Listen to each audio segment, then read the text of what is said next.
Pero sir, totoo lang, ano yung nafe-feel mo ngayon nandito ka talaga sa Duterte Street? Oo. Hindi, nakakaano lang. Ako nalulungkot ako for the family ni PRRD. Yun lang naman sa akin. Kaya, alam nyo, dapat talaga natin isipin yung pamilya, supportahan yung pamilya. Yun lang. Kasi nakakalungkot for them. Isipin mo yung father mo nasa loob. Dadalaw, bibigyan ng chance, isang oras, 2 oras. Diba? Kaya yung mga nagbibiro tungkol kay PRRD, kalagayan niya dito. Mga demonyo yung mga yan, mga animal yung mga yan. Kasi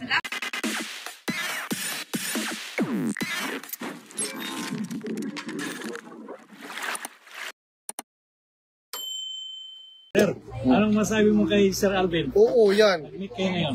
Eh, sabi niya, may contact lenses ko yung kasi yung mata ko eh. tapos ang bango-bango.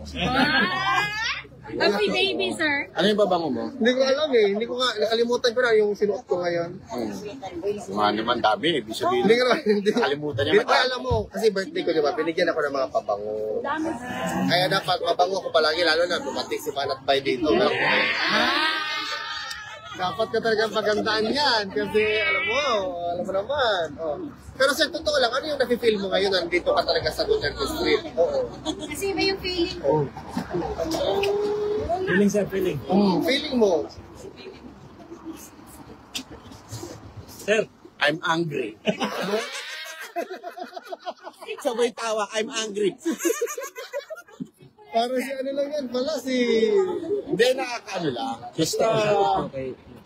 Ako nalulungkot ako for the family ni PRRD.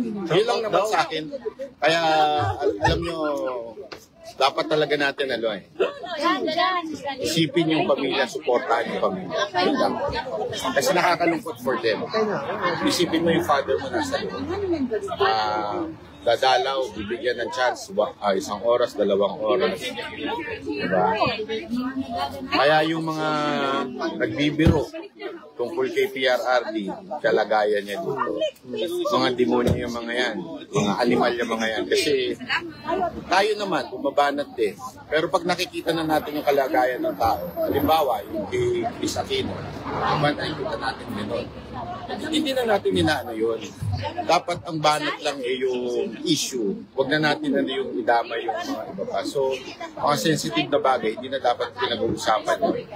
Kaya ano pa ba gusto nilang gawin kay Pangulong Duterte? Nasa kulungan na nga. Tapos gagawin yung pambiro ng mga iba dyan, yung Vice Ganda. Yun lang. So, maging sensitive naman tayo. Merong hangganan ng pagbanat eh. Yun lang. Is it your first time dito sa Netherlands, sir? Hindi. So alam mo na yung mga pasikot-sikot? Sa Amsterdam. Dito sa The Hague, hindi. Sa Amsterdam. Ang tahimik kasi doon sa Amsterdam eh. Tsaka at least doon relax ka. Kasi tahimik. Madilim. Diba?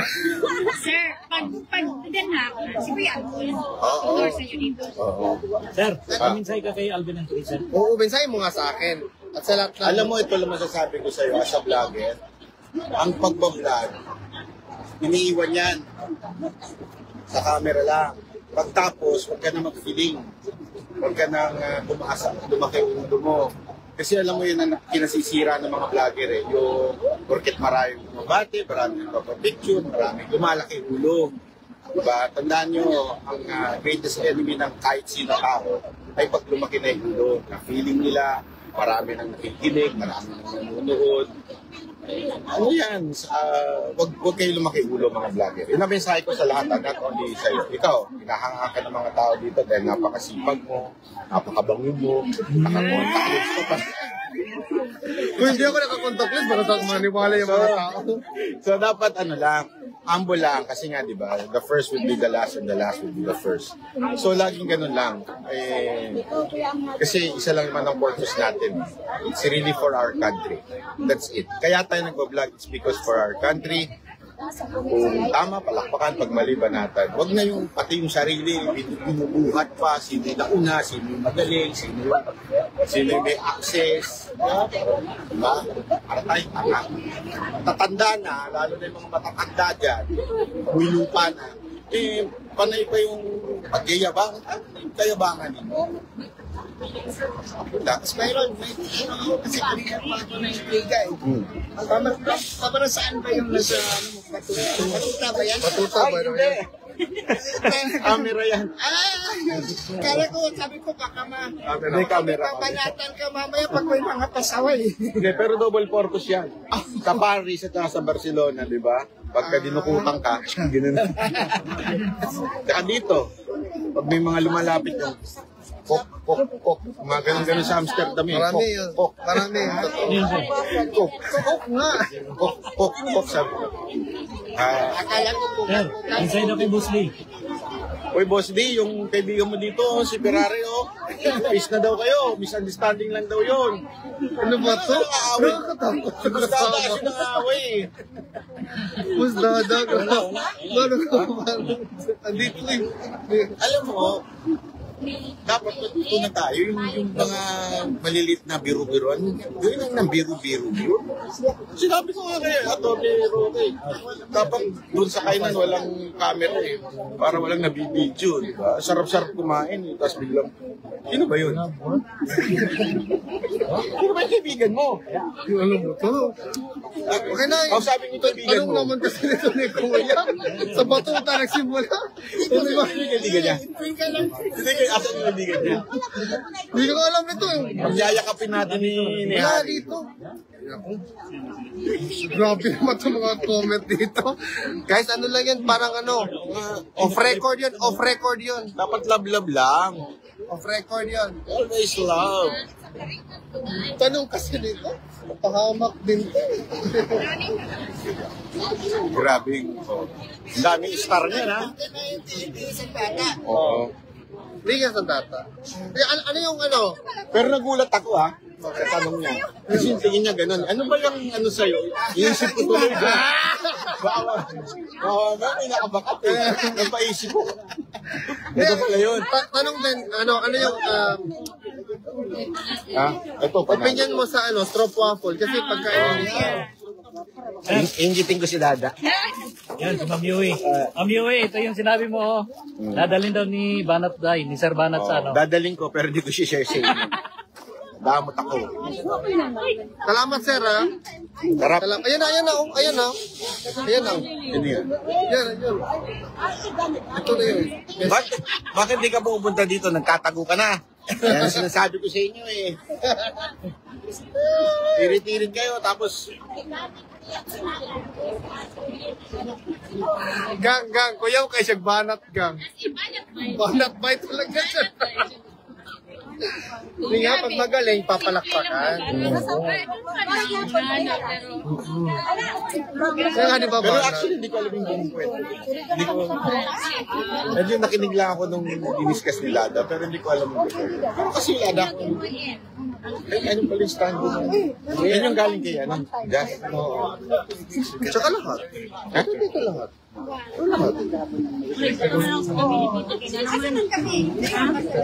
Dito ka sa musika. Dapat na. Sir, Sir, attendance kayo, sir.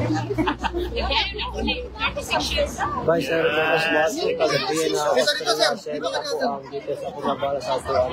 Naamantiyan na tulad. Oy, bye. Galusama na, bye. Tawagi ko niya, bye. Tawag kasi mo niya, bye, ha? Eh, sorry. Ana, bye. Kanang timing mo to, bye. Kanang off ta, bye. Asa problema lang kay ay banat ba eh. Akala ko mamimigay ka ng Marcos eh. Ito eh. hindi niya dinala. Kasi may tax. Eh, tsaka, Nakita ay, niya minatics ka naman. Oy. Ayan na naman yung sabi na naman niya. O hindi ah. Issue na hindi ito. Kasi ay minatics. Hindi ko, uy, wag ko ng mga ano. Okay na sir. Joey, nandiyan ka ba Joey? Bata mo ba to si Joey? Kuya na. Speaker natics? Sabi ang dami. Iba din to. Nakakatakot ako kasama. Bunganga nito. Kung ano-anong sinasabi. Ito pa isang tanong ulit. Anong masasabi mo, Mr. Banat Bay, tungkol sa mga politiko laging gumagamit ng salitang taong bayan? Ganun talaga. Uso ngayon yun eh. Pag may ghost project, may ghost taong bayan. Di ba? Oo, ghost yun. Hindi natin kilala kung sino sinasabi nilang taong bayan. Parang ghost project din yan eh. Ano ba tulos na pangalan mo? Taong bayan. Citron RC ba? Citron RC? Yung kalidi, ano doon, din yun sa Senate. Taong bayan din yun. Ano si Ontiveros? Ontiveros! Nantay lang natin yung supina niya eh. Akala ko sasabay kayo dito ni Boss Dada. Dalawa para magkita sila kaibigan niya. Asa na? Hindi Boss Dada. Ewan ko doon. Kapagod na maglakad eh. Ang laki kasi. Pinanatan si Wala, Boss. Di, ano? Binanatan ka, Boss. Naka-live ka naman oh. Ay, hindi dada kasi. Nakita kami sa Barcelona. Oh. Sabi ko, tara po na tayo sa Amsterdam. Sabi niya, pagod na ako. Kaya si dada ang lakad. Pagod na ako. Alas kador talaga to. Ay, yung best friend niya, sorry. Sino? Oo nga eh. Mabait naman yun. Sino? Yung best friend ni Boss Lee. Oo nga, mabait naman. Sabi niya nga, wala daw miscommunication daw. Sorry na ba? Sorry. Kaya sorry na eh. Sorry na yan. Ano naman ang susunod na pag-aawayan ninyo dito? Wala na. Ano naman? Tapos na yan. Tama na yung away-away niyo, mga animal kayo ha. Bukas may iba na naman kayo pag-aawayan. Hindi na natigil yung pag-aawayan niyo dito.